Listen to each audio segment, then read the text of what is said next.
Halo guys, ini adalah video lanjutannya yang dari part 1 di analisa saham di tanggal berapa ini? 4 Oktober ya. Video sebelumnya ternyata error guys. Jadi saya sudah ngomong-ngomong tiba-tiba nggak ke-save. Ke-save-nya cuman di 12 menit pertama aja.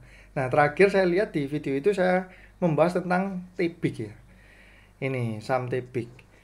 Nah, TBIG ini secara chart itu dia sedang mengalami kenaikan ya di sini. Nah, ini adalah yang sebenarnya saya sudah bahas semua, tapi karena videonya kepotong, jadi saya nggak hapus ya, tetap saya pakai. Untuk foreign flow, untuk secara chart dia teknikalnya sedang naik karena dia berada di atas menembus atasnya MA20 dan MA60-nya ya.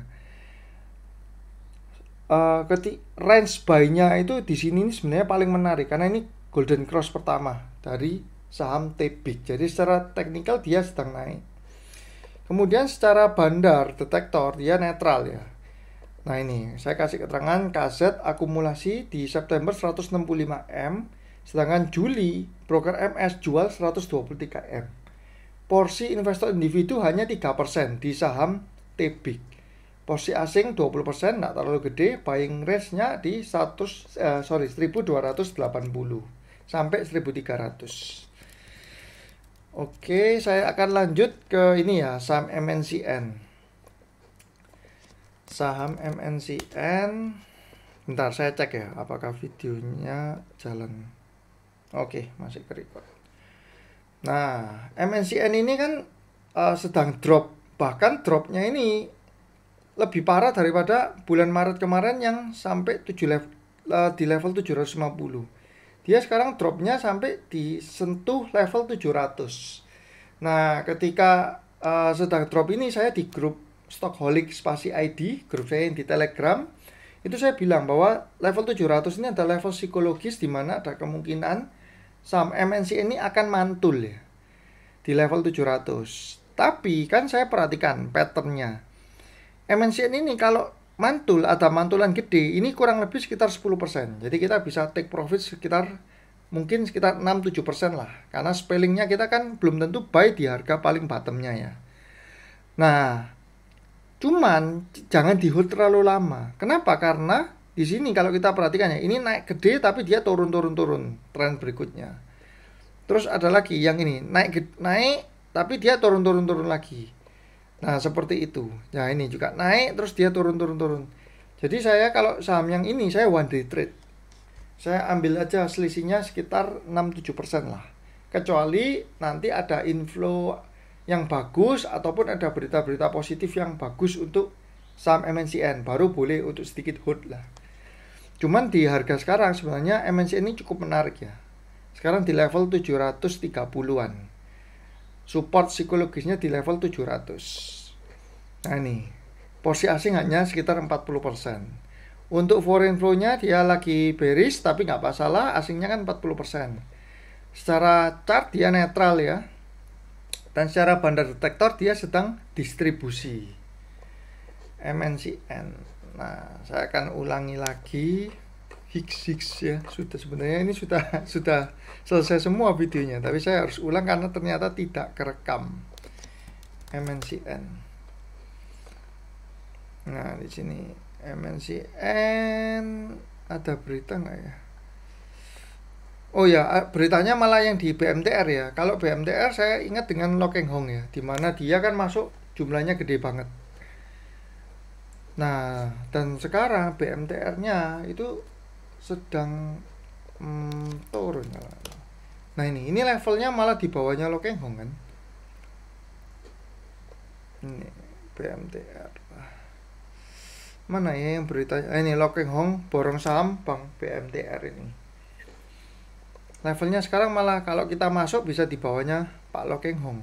Kalau kita masuk BMTR. Tapi jangan disamakan, soalnya kalau Lokeng Hong itu sekali masuk kan ratusan M, dan dia kalau hold 5 tahun ya kuat dia. Kalau kita hold 5 tahun, wah bisa nggak makan dong kita.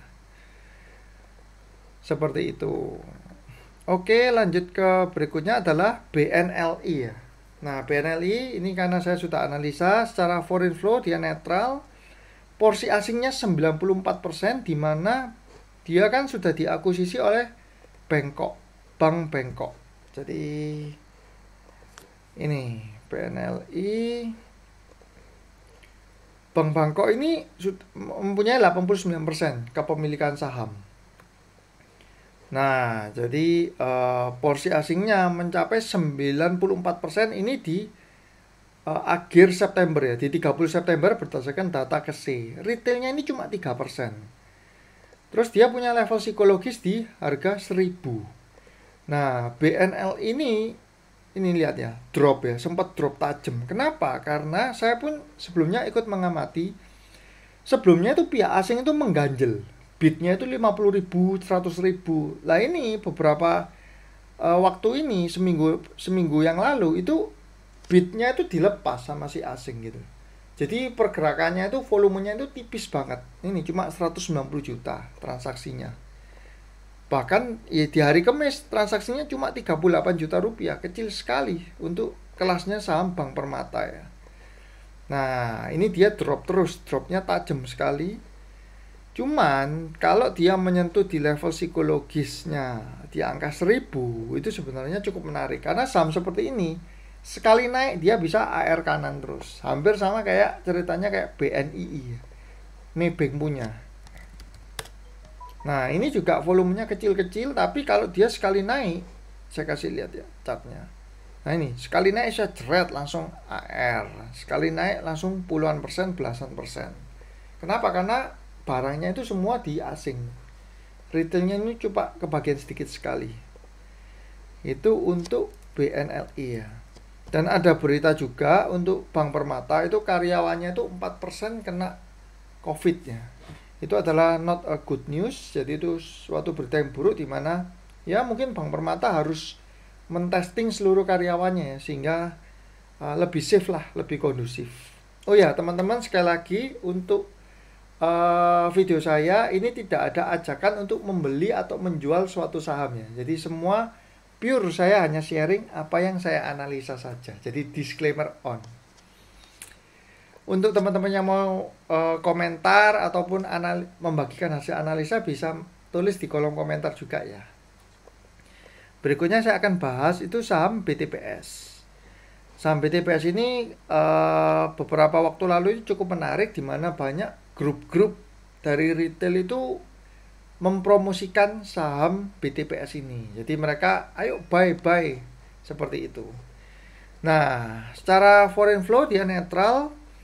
Secara teknik, karena yang kepemilikan foreign di BTPS itu nggak terlalu banyak. Berdasarkan sudah saya tutup. Bentar ya, saya buka lagi data KSE-nya ini. BTPS. Di September. BTPS di September. Nah ini foreignnya cuma 25%, tapi porsi retailnya ini cuma 0,75%. Artinya apa? Artinya retailnya kan sedikit banget. Kalau saham ini sekali naik, dia bisa naiknya gila-gilaan. Nah ini saham BTPS ini porsi retailnya kecil sekali ya. Porsi asingnya juga nggak terlalu gede. Berarti ada local fund yang masuk dalam jumlah besar di saham BTPS ini. Terus retail hanya 0,75%. Nah kita lihat chartnya ya. Secara chart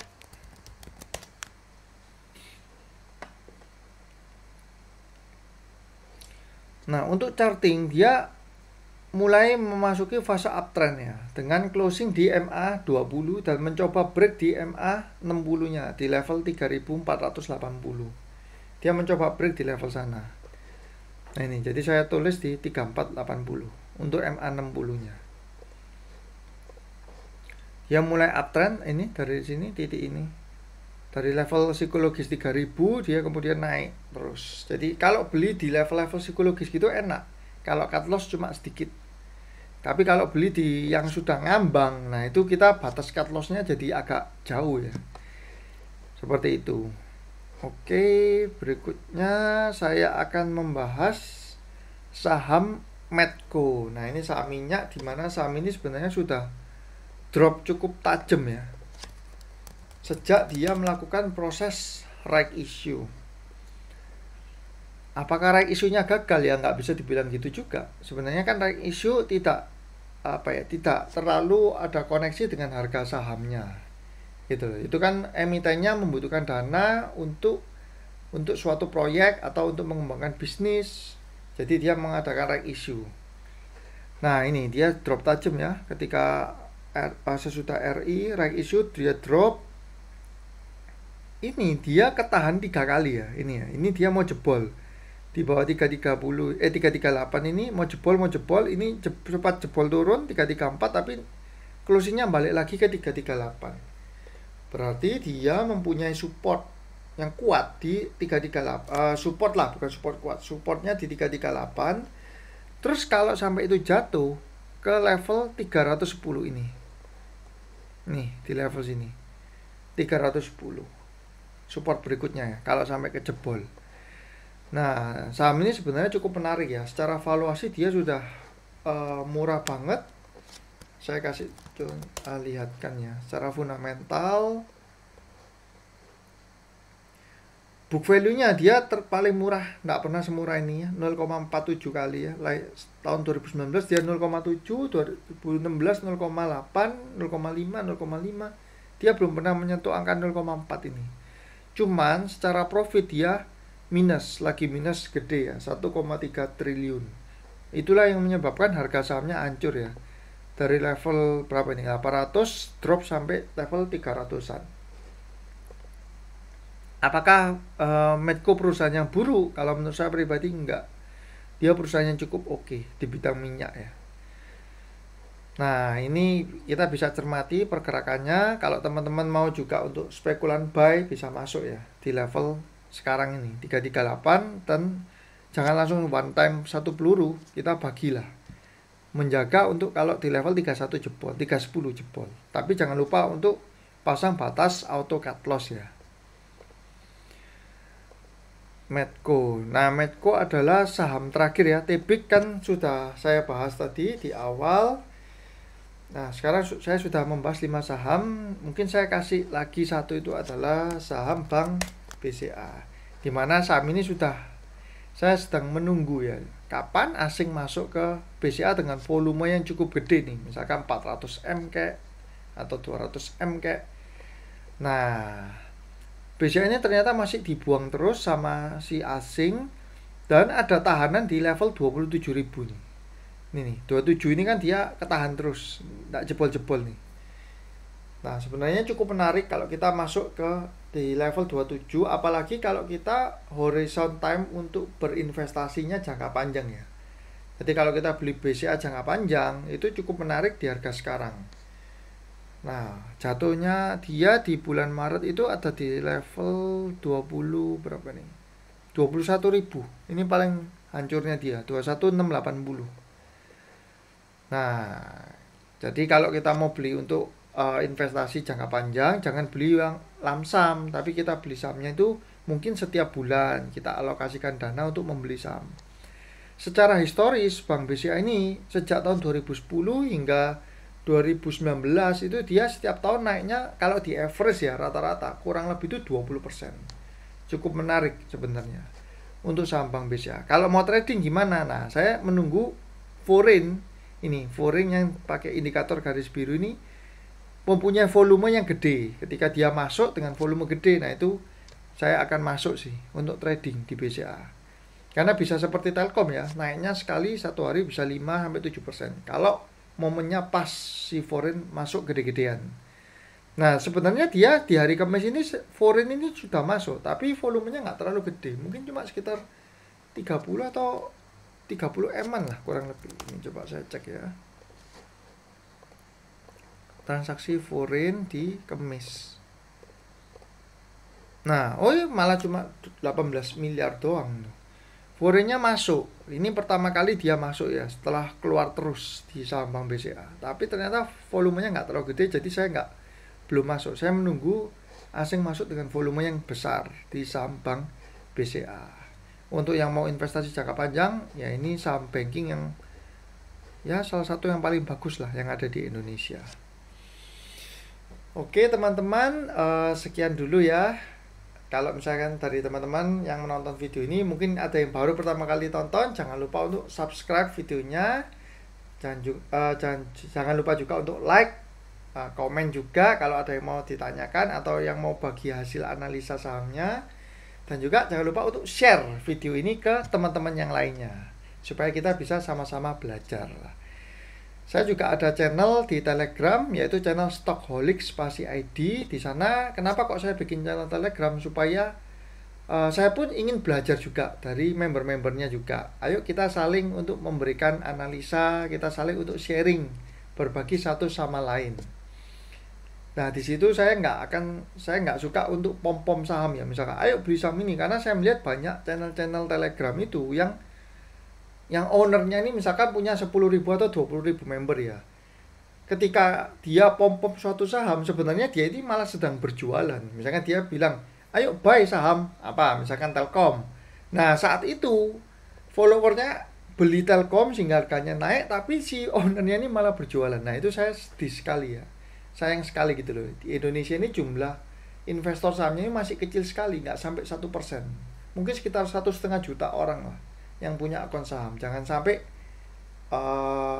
orangnya belum banyak tapi sudah banyak oknum-oknum yang mau memanfaatkan orang-orang tersebut gitu. Nah sekarang sudah jam 2.30 dini hari ya, tanggal 4 Oktober di hari Minggu. Saya juga sudah tinggal 5 watt. Sampai di sini dulu videonya untuk teman-teman. See you guys.